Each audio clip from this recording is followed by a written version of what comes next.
chicos. Entonces, lo que vamos a tocar hoy día va a ser la farmacología del sistema pulmonar. Particularmente vamos a hablar de la broncodilatación.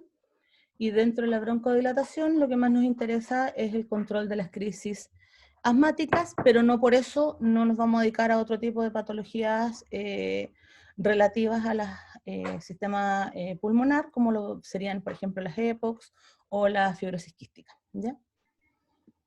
Entonces, para eso, solo a modo de pequeña introducción, vamos a entender que el asma, que es nuestro eje central,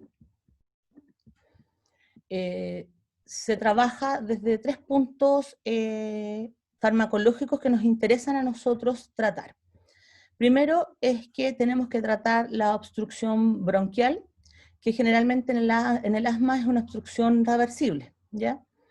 Después tenemos que tratar la hiperreactividad tanto de la mucosa como de las células presentes a nivel bronquial, y después hay que tratar la inflamación. Lo ideal sería poder trabajar los 3 ejes en un solo fármaco, pero no es posible, ¿ya? Eso significa que, en el fondo, nosotros tenemos que siempre conseguir el uso de 2 o más fármacos, ¿ya? Es muy poco probable que el asma se trate solo con un solo fármaco, ¿ya? El hecho de que existan estas 3 ejes implica que los pacientes con asma o con cualquier otro tipo de patología que sea similar al asma va a tener una fragilidad del epitelio bronquial, va a presentar un infiltrado inflamatorio, va a poseer un aumento del grosor de la membrana basal y va a tener una hipertrofia del músculo liso y también una hipertrofia glandular.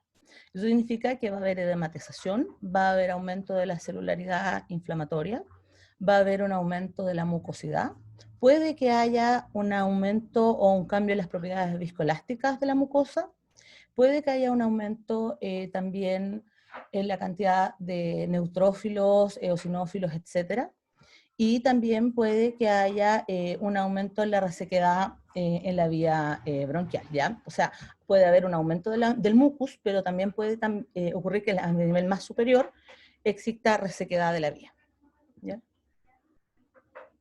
Ahora, a nivel más salubrista, para que ustedes se hagan una idea, vamos a tener que aproximadamente en la población chilena, en el 24,5% presenta algún tipo de trastorno respiratorio, no es menor, y que aproximadamente el 10% de la población infantil es diagnosticada con asma, ¿ya? A nivel de las urgencias o las crisis hospitalarias, tenemos que el 3% corresponde a algún tipo de crisis bronquial obstructiva, no necesariamente son todas infecciosas, ¿ya? Y aproximadamente también aparecen 5.000 nuevos casos diagnósticos. Estos datos, ¡ay, qué ruido afuera! Estos datos son del año pasado. No están incluidos ahora con la incidencia de COVID, lo cual implicaría que esto se nos dispara ahora y de aquí en adelante se nos va a disparar con lo relacionado al virus SARS, ¿ya? Por lo tanto, cobra una importancia que es relativamente necesario aprender cómo tratar y controlar entonces las hiperreactividades bronquiales. Tenemos aquí una pregunta. Ok, por los ruidos. Muchas gracias. Qué bueno que se escuche. Bien. Entonces, lo que iba yo, que con la situación de los SARS-CoV, tenemos que es extremadamente importante entender que la farmacología bronquial es de requiriente en la actualidad saber utilizarla de la mejor manera adecuada, ya que cobran extremada importancia tanto en lo ambulatorio como en lo hospitalario. Ya, volvamos entonces a cuáles son los mecanismos fisiológicos y moleculares por los cuales ocurre esta situación, como les decía yo, de broncoconstricción, de hiperreactividad y de inflamación. Primero vamos a tener estímulos. Hay un estímulo tanto externo como interno, y si hablamos del estímulo inflamatorio, generalmente nos relacionamos con estimulación del tipo mastocito, macrófago y linfocitario, donde el linfocitario es el que va a dar la respuesta más bien crónica en el paciente. Cuando hablamos del estímulo tipo mastocito y macrófago, vamos a tener que hay una señal que es celular, y va a generar entonces una quimiotaxis y también un aumento de la respuesta de citoquinas, de complemento, y más importante, un aumento de todos los derivados del ácido araquidónico. Estamos hablando de prostaglandinas, de leucotrienios, etcétera, ¿ya? Esta masa de información va a generar que haya mucha expresión de células de superficie, que van a generar que migren más células desde el sistémico hacia la vía pulmonar.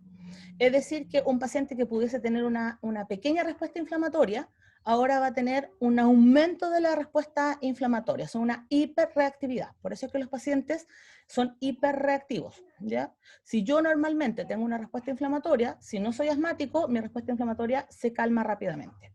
Pero los pacientes asmáticos hiperreaccionan a estos agentes externos, o sea, al estímulo, ¿ya? Esta respuesta va a generar un daño epitelial, normalmente relacionado con necrosis o apoptosis del tejido, y eso va a llevar a su vez a nuevas broncoconstricciones, lo cual a su vez va a llevar a un aumento de la permeabilidad vascular. Por otro lado, estos pacientes, como cualquiera de nosotros, también pueden entrar bacterias al sistema, ¿ya? Eso va a generar que las células de las vías respiratorias se vean expuestas junto al estímulo a nuevas lesiones del tejido, ¿ya? Y estas nuevas lesiones van a volver a estimular la reacción inflamatoria y van a volver a estimular vía esta celularidad a la reacción inflamatoria, haciendo que el círculo sea vicioso. En el fondo van a estar en estados, en algunos días van a tener respuestas calmas, sin hiperreactividades, pero pendiente de que pueda ocurrir en cualquier momento esta hiperreactividad por cualquier agente externo o exógeno que la reactive, ¿ya? Y que en cualquier momento vuelva a ocurrir esta broncoconstricción exagerada, exacerbada, ¿ya? Y ellos siempre van a estar en un estado pendiente entonces de hiperreacción inflamatoria, y también por otro lado, muchos de estos pacientes tienen también una reacción alérgica, o sea, además del asma, ellos tienen una situación estacionaria, donde tienen una liberación exagerada a nivel bronquial de los mastocitos y la histamina, ¿ya? Además de eso, tenemos que considerar que la broncoconstricción tiene un componente que es neurógeno, ¿ya? Eso significa que hay una función simpática y una parasimpática. La función simpática está relacionada directamente con la actividad alfa-adrenérgica y beta-adrenérgica, donde alfa-adrenérgica es, que es lo que está acá, es la encargada de broncoconstreñir, y beta-adrenérgica la de relajar. Y a nivel parasimpático tenemos los receptores muscarínicos, son los encargados de mantener el tono de los anillos bronquiales. ¿Qué significa esto? Que en el fondo, cuando nosotros necesitamos constreñir el bronquio, utilizamos alfa-adrenérgico. Cuando necesitamos relajar el tono, usamos beta-adrenérgico. Y para mantener el tono del anillo, nosotros usamos muscarínico. Además de todo lo anterior, nosotros, nuestro sistema utiliza las bradicininas y las taquicininas para bajar o disminuir el lumen bronquial, generando señales mucosas que permitan en el fondo generar la expulsión de algún agente que pudiese estar produciendo daño en la zona del neumo o del bronquio. Todo esto tiene una respuesta que es más bien de la vía nerviosa, ¿ya? De manera habitual, nosotros estamos generando una actividad de tono, relajación, constricción. Es normal, ¿ya? Y eso es lo que nos permite a nosotros respirar.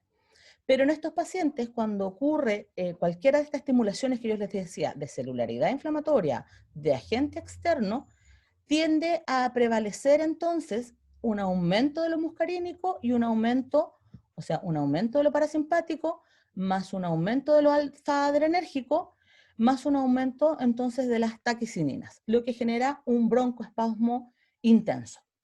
Y eso genera que el paciente se quede sin aire, tenga una apnea y por lo tanto no haya una oxigenación adecuada, que es lo que le pasa al paciente asmático. Vamos ahora entonces con estos conceptos a tratar el asma. ¿Cómo lo hacemos? Tenemos que medicar sí o sí, porque el paciente no puede quedarse en el fondo con estas apneas y con estas crisis de falta de respiración. Y para eso entonces tenemos que tener dos medicaciones. Una medicación de acción rápida, que nos permita el alivio temporal del síntoma, es decir, broncodilatar. Y por otro lado tenemos que tener un control de largo plazo que nos permita controlar esa hiperreactividad bronquial, ¿ya? Que nos permita evitar que vuelva a ocurrir esa situación donde el sistema está siempre pendiente de broncoconstreñirse, de llenarse de este estado inflamatorio y de esta vascularización que impida una buena respiración y en el fondo siempre esté pendiente o tendiente de la respuesta inflamatoria o bien la respuesta mastocítica vía histamina, ¿ya? Entonces, son dos situaciones que hay que tratar, la vía rápida, la vía a largo plazo. ¿Cómo lo hacemos? Farmacológicamente hablando. Por un lado, tenemos una situación entonces que hay que tratar la vía broncodilatadora y por otro lado tenemos que tratar la vía antiinflamatoria. Y además vamos a tener que dentro de la farmacología hay una vía que se conoce como vía mixta, donde se busca tratar ambas situaciones con fármacos que generan efectos múltiples. Hay algo importante que tengo que destacar y es que estos fármacos se administran obviamente vía médico general, vía profesional experto en el área broncopulmonar, pero siempre, siempre, siempre tiene que haber un experto en el área kinesiológica que va a apoyar al paciente asmático o el paciente EPOC en el uso adecuado de esta medicación y en la reeducación respiratoria, ¿ya? Así que ustedes son parte esencial en el fondo en el uso adecuado de la farmacología y además en que el paciente aprenda en el fondo la liberación del esputo y de la respiración adecuada para que el fármaco sea efectivo, porque si no el fármaco no es efectivo, ¿ya? Ahora, vamos con los broncodilatadores, que los vamos a ver a continuación. En general, dentro de los broncodilatadores vamos a tener al clásico llamado salbutamol, que es un agonista beta-adrenérgico. Vamos a tener entonces también a los antagonistas muscarínicos, recordando que lo muscarínico era lo que mantenía el tono estrecho, que el más conocido es el bromuro de hipatropio o tiotropio. Y vamos a tener también a los antagonistas de los receptores de adenosina, que el más utilizado es la teofilina. A nivel antiinflamatorio, los más utilizados en la clínica son los glucocorticoides, y también vamos a tener a inhibidores de la degranulación de los mastocitos, y aquí en Chile se utiliza el cromoglicato sódico y los antihistamínicos que ya los vimos en otra clase, ¿ya? Vamos con las preguntas. Me dicen la perdimos. ¿En dónde me perdieron?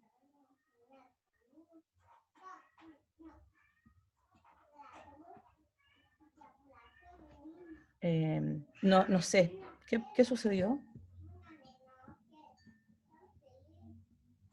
No sé, no se escuchaba y después se salió. ¿En qué momento me dejaron de escuchar para poder repetir?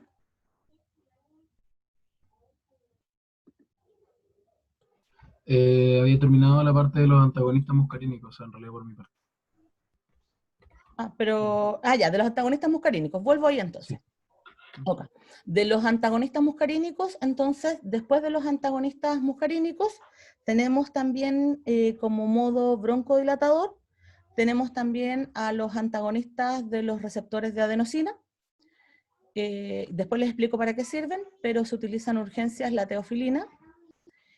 Y estos tienen acción broncodilatadora. Después tenemos los que tienen acción antiinflamatoria, que los más utilizados en la clínica son los glucocorticoides, que los vamos a ver con detalle, pero también hemos tenido clases sobre glucocorticoides. Tenemos a los inhibidores de las mastocitos, y en la práctica clínica, si bien la OMS recomienda el cromoglicato sódico, la verdad es que aquí en Chile se utilizan los antihistamínicos, y ustedes ya tuvieron la clase de antihistamínicos, así que no nos vamos a detener en ello. Y tenemos los de acción mixta, que también les voy a explicar un poco cómo se utilizan, ¿ya? Vamos entonces con detalle a estos fármacos.